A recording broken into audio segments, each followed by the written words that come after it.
ठीक है बेटा, चैप्टर नंबर 1 है नंबर सिस्टम। तो नंबर सिस्टम पहले तो आप समझ लो कि होल नंबर क्या होता है, ये सब तो आप जानते ही हैं वैसे। नेचुरल नंबर,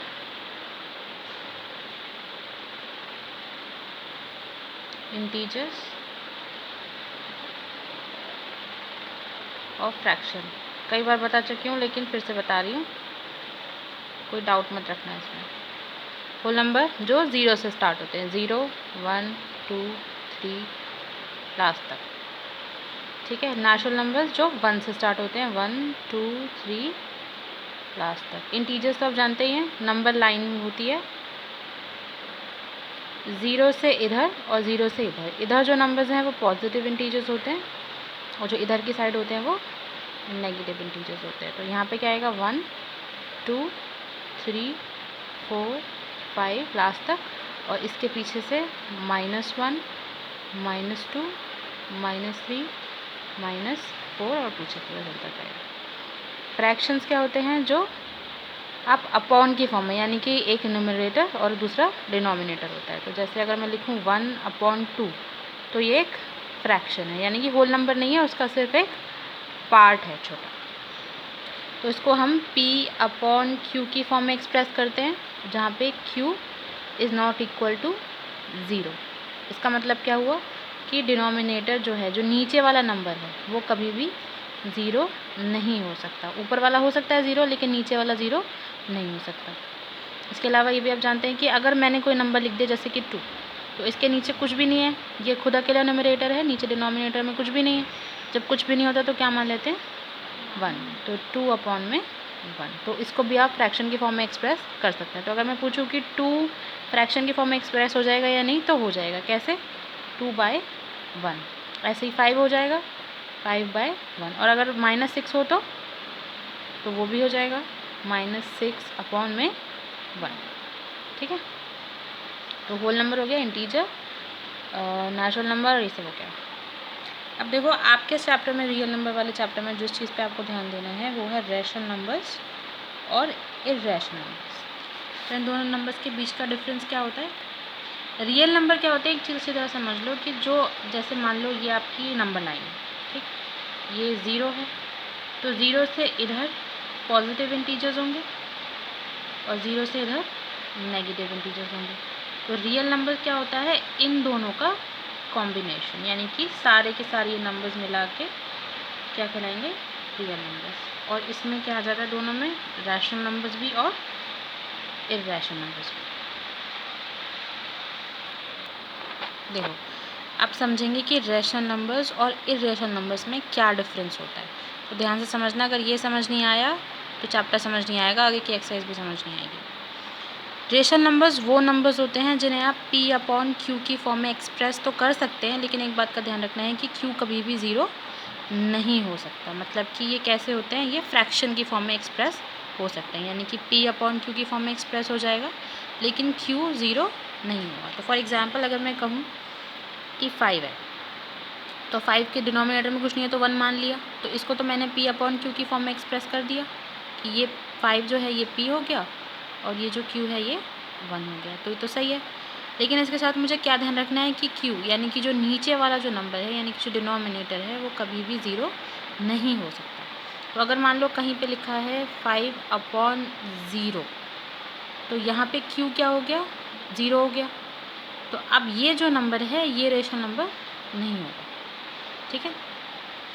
आपके जो इर्रेशनल नंबर्स होते हैं वो कभी भी P/Q की फॉर्म में एक्सप्रेस नहीं होते, आप उन्हें फ्रैक्शन की फॉर्म में एक्सप्रेस नहीं कर सकते। दूसरी चीज़ जो आपको ध्यान रखनी है वो ये है कि जो रेशनल नंबर्स होते हैं वो होते हैं परफेक्ट स्क्वायर। परफेक्ट स्क्वायर का मतलब क्या हुआ कि मान लो अगर लिखा है 16, तो आप जानते हैं कि ये किसका परफेक्ट स्क्वायर है, 4 का। तो अगर मैं 4 का स्क्वायर करूँ तो क्या आएगा, 16। तो उसका मतलब क्या है कि अगर मैं इसके ऊपर रूट लगा दूँ तो आंसर क्या आ जाएगा मेरा, 4। यानी कि कोई भी नंबर जिसके ऊपर अगर रूट लगा है उसका आंसर अगर होल नंबर आ जाता है, यानी कि पॉइंट में नहीं आता, होल नंबर आता है, तो वो परफेक्ट स्क्वायर होगा। ये 16 4 का परफेक्ट स्क्वायर था। ऐसे ही अगर आप मान लो 25, किसका स्क्वायर होता है, 5 का। तो 5 का स्क्वायर 25। अगर मैं 25 पे रूट लगा दूँ तो आंसर क्या आएगा, 5, जो कि एक होल नंबर है। तो इसलिए ये भी क्या हो जाएगा, रेशनल नंबर। लेकिन अगर ऐसे मान लो ऐसे लिखा है 8, तो क्या 8 किसी का परफेक्ट स्क्वायर होता है? अगर मैं यहाँ पे रूट लगा दूँ तो आंसर होल नंबर में तो नहीं आएगा, जो भी आएगा पॉइंट में आएगा। तो इसलिए ये वाला जो नंबर है ये कैसा नंबर हो जाएगा? Irrational number. अब देखो आगे, ये वाला पॉइंट ध्यान से समझना, फाइनाइट और रिकरिंग। रिकरिंग का मतलब देखो, फाइनाइट और रिकरिंग और डेसिमल। अब ये वाले जो नंबर्स होते हैं, पहली चीज़ तो आप इन्हें पी अपॉन क्यू की फॉर्म में एक्सप्रेस कर पाते हैं, लेकिन जब आप इन्हें सॉल्व करेंगे तो उसका जो आंसर आएगा वो फाइनाइट होना चाहिए। इसका मतलब क्या है, एग्जाम्पल से समझते हैं। For example 24/5। देखो, अब ये रेशनल नंबर हमें दिखाई दे रहे हैं कि मैंने लिखा है 24/5, यानी कि ये पी अपॉन क्यू की फॉर्म में एक्सप्रेस्ड है। दूसरा नंबर है 100/3, ये भी पी अपॉन क्यू की फॉर्म में एक्सप्रेस हो रखा है, और जहाँ पे क्यू 0 नहीं है। तो ये दोनों ही रेशनल नंबर्स हैं, ठीक है। लेकिन फाइनाइट और रिकरिंग का क्या मतलब है? अब देखो, जब मैं इस वाले नंबर को जो लिखा है 24/5, इसको सॉल्व करूँगी तो मेरा आंसर क्या आएगा?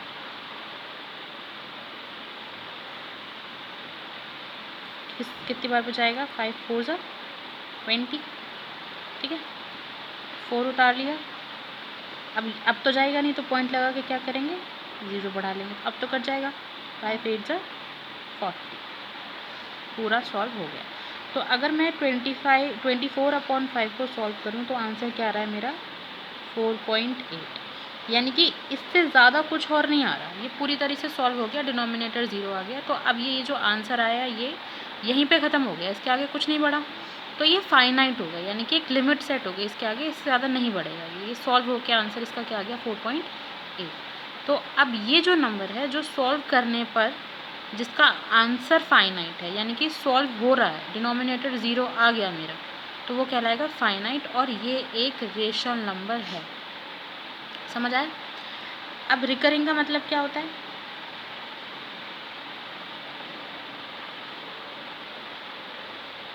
जैसे मान लो 100/3, अब ये भी पी अपॉन क्यू की फॉर्म में एक्सप्रेस्ड है, और ये भी नंबर कैसा है? रेशनल नंबर है। लेकिन इसे चेक कैसे करेंगे? 100 लिखा, इसे सॉल्व करके देखते हैं कि क्या आता है। पहले लेंगे 3 3 ज़ा 9, 1 बचेगा, ऊपर से 0 उतार, 3 3 ज़ा 9, फिर से 1 बचा। अब यहाँ पे कुछ नहीं बचा तो क्या करेंगे? पॉइंट लगा के 0 बढ़ा देंगे, ठीक है। अब फिर से 3 3 ज़ा 9, 1 बचा।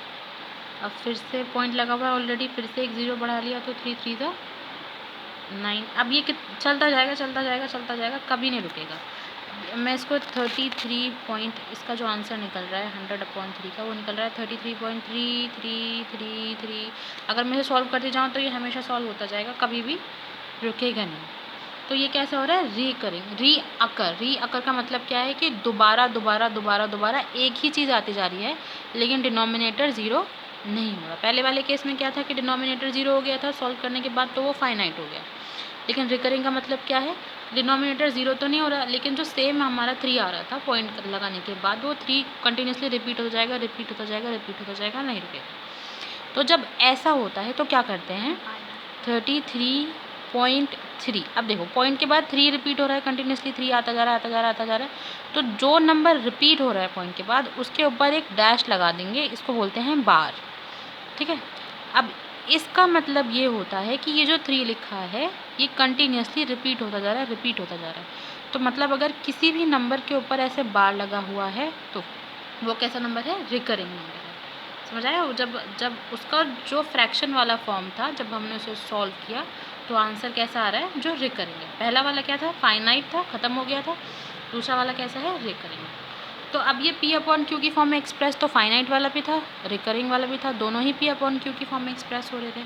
लेकिन फाइनाइट वाला क्या हुआ? जिसमें डिनोमिनेटर कट के 0 आ गया, लेकिन रिकरिंग वाले में डिनोमिनेटर रिमाइंडर कट के 0 नहीं आया, कंटिन्यूसली एक ही चीज़ आती जा रही है। तो जब इस टाइप की कंडीशन आती है तो ये नंबर्स भी क्या कहलाते हैं? Rational numbers. फाइनाइट वाले भी रेशनल नंबर्स होते हैं, और जो रिकर होते हैं वो भी रेशनल नंबर्स होते हैं, ठीक है। अब इसमें रेशनल नंबर्स का पता कैसे लगाएंगे? देखो, अब इरेशनल नंबर है मैं पी अपॉन क्यू की फॉर्म में एक्सप्रेस नहीं हो सकते। इसका मतलब क्या है कि जैसे मान लो अगर कोई नंबर लिखा है, मान लो 22/7, ठीक है। अब हम जानते हैं कि जो रेशनल नंबर्स होते हैं वो पी अपॉन क्यू की फॉर्म में एक्सप्रेस तो होते हैं, लेकिन वो कैसे होते हैं, फाइनाइट होते हैं या फिर रिकरिंग होते हैं। अगर इसके अलावा कोई और तरीके का नंबर है तो वो रेशनल नंबर नहीं कहलाएगा। कोई और तरीके का मतलब देखो, जैसे कि 22/7 है, तो 22/7 को हम कैसे सॉल्व कर लेंगे ऐसे। अब कितनी बार बजाएगा, 7 3 21, 1 बचा, अब पॉइंट लगा के 0 बना लिया, तो 7 1 7, 3 बचा, पॉइंट ऑलरेडी लगा हुआ है, 0 बना लिया। अब कितनी बार बजाएगा, 7 4 28, 2 बचा, यहाँ कुछ नहीं बचा, पॉइंट लगा हुआ है, फिर से 0 बढ़ा लिया। अब कितनी बार बजाएगा, 7 2 14,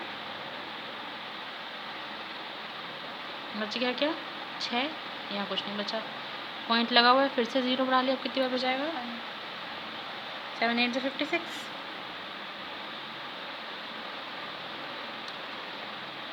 10 में से 6 गए, 4 बचे, पॉइंट ऑलरेडी लगा हुआ है, 0 बढ़ा लिया, 7 6 42 ज़्यादा हो गया, 7 5 35।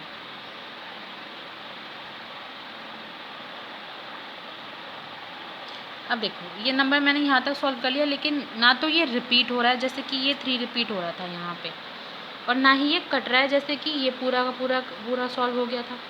तो अब मैं इसे कितना भी सॉल्व करती जाऊँ, आगे पूरा कुछ ना कुछ नया नया नंबर आता जाएगा, ना तो ये रिपीट होगा और ना ही पूरी तरीके से कटेगा। तो ये क्या कहलाते हैं, ये कहलाते हैं नॉन फाइनाइट, यानी कि जो जैसे ये फाइनाइट था ऐसे ये फाइनाइट भी नहीं है, और नॉन रिकरिंग, यानी कि जैसे ये रिअकर हो रहा था वापस एक ही नंबर आ रहा था, ये वैसे भी नहीं है। तो ये कैसे नंबर्स हैं, non finite and non recurring, ठीक है। तो ये जो नंबर्स हैं ये क्या कहलाते हैं, इरेशनल नंबर्स। तो अगर आपके पास कहीं दो नंबर फ्रैक्शन की फॉर्म में दे रखे हैं तो आप कैसे चेक करेंगे, डिवाइड करेंगे, अगर कट गया तो रेशनल नंबर है, रिपीट हो रहा है तो भी रेशनल नंबर है, लेकिन अगर ना तो कट रहा है और ना ही रिपीट हो रहा है तो कैसा नंबर है, इरेशनल नंबर।